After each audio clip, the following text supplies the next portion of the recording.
Hello, I'm Michael Heer, and today I'm here to assemble and then continue on with a review of the Dornier DO 27, a plane that I obtained from Banana Hobby. The plane has a special importance to me in that it has my last name on it, H-E-E-R, which in German means over by the Army. This was the first plane built in Germany in any numbers after World War II, and it's an observation small transportation plane. It was built in excess of 400 for the German Army and over 600 in all. It's been used by a number of nations. The plane arrived last night. Today is the 4th of July, and I'm not going to be here long. It's fairly early in the morning, and we're going to assemble this plane in less than an hour, even with the still pictures and video.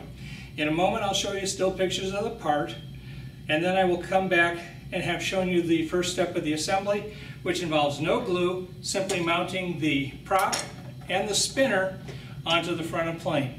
That is step one per the instructions, and I'll be back when that's completed. The screws for the spinner came with it. That was very helpful. To secure it, I had to get the back plate on, and that was resistant at first because although there's a metal ring that fits on to the propeller shaft, there's a piece of plastic in front of it that was a little bit bigger. I used my hobby knife to trim that down, then slid it on, put on the propeller, a metal plate, secured it with the nut, and then put on the spinner and secured it with the two screws that came with the spinner. I'll show the stills for that. The next step involves securing the tail mechanism. That's having the horizontal stab there, and the vertical stab comes in. These two plugs go down, securing the stab, and they're secured with two screws. We plug in the electrical control for this LED right there. The trouble is, the instruction manual that came with my plane is for a smaller Dornier DO 27 and not the one that I have, and the hardware doesn't match up as connection with the screws. So I'm going to be figuring out what goes where while the camera's off, and then I'll be back. But the next thing you'll see will be the stills of my spinner assembly.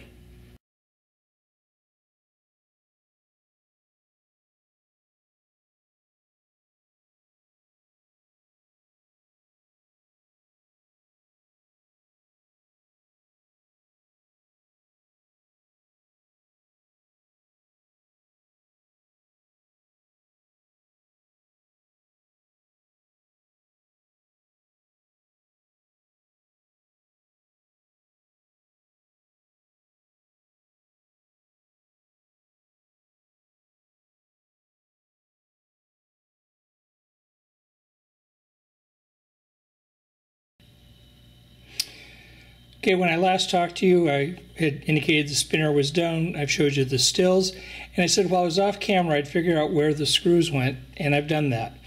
The instruction manual goes from step 2, adding the tail pieces, to adding the wings, and you can see they have the landing gear in place. But the landing gear doesn't come installed, so I figured out what goes where. The landing gear has a metal piece that goes in and put up. I got it in place. Then it's held in place with 2 of the 4 small screws and the strap, the other 2 over here, so that the landing gear is complete. That used up 4 of the 7 included screws. That leaves 3 remaining screws. The longest and the shortest will be used back at the tail to secure the stabilizers, and the middle length one will be used right here to secure the cover over the landing gear. So I'm going to secure the cover and be back in a moment.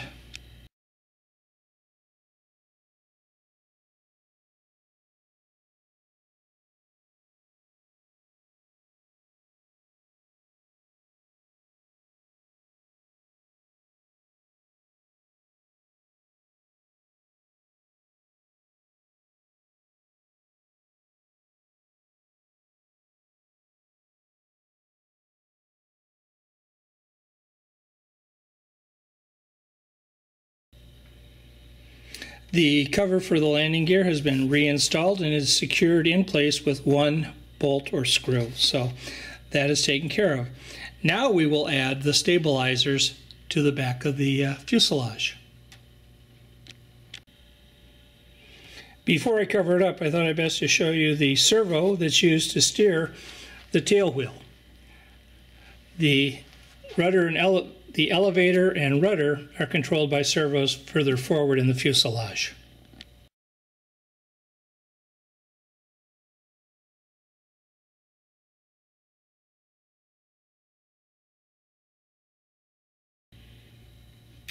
The long bolt went in here, the short bolt went in there, and the tail mechanism, rudder, elevator, stabilizers are now secured in place. The wings mount on two wing rods. Channel 1 from the wing connects with channel 1 from the fuselage. Channel 6 for the flaps connects there. So we'll have aileron and flap controls. Now the wings lock in place by holes there having pins in the wings fit into them. So we slide these back and put those on. But first we'll tuck the excess wire into the fuselage because there's no space for it in the wing. It goes into the fuselage as we bring them closer.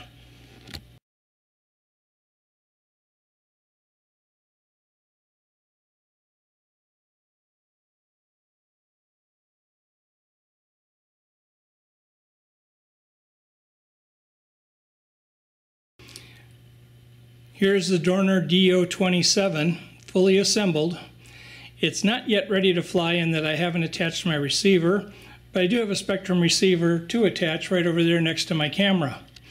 But there's no point in rushing it here because the battery connectors are bullet connectors and I'm going to be using Dean connectors, and I don't have them here with me, so I will exchange them at home by adding a Dean connector for the battery or another one from batteries I do use, so that remains to be done.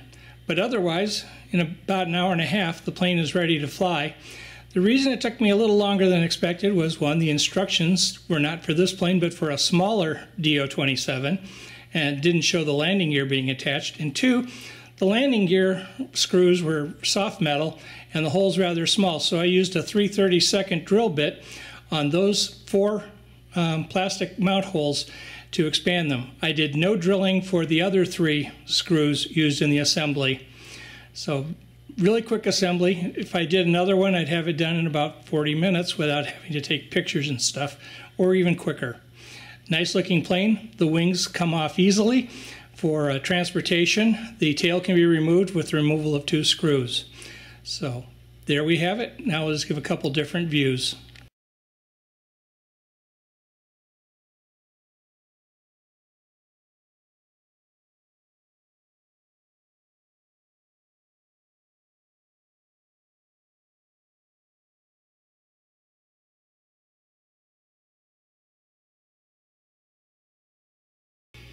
Side profile view. Remember, this is a plane from the mid-50s. It was the first mass-produced plane in Germany after World War II. The interior of the plane has got 6 seats in it. There's control sticks in the front for the pilot and co-pilot. You get access from underneath the fuselage to the battery compartment, which is behind the wing. And you can easily add figures, if you wish to the seats to further decorate. Controls are ailerons, flaps, rudder, elevator, steerable tail wheel, and of course, throttle.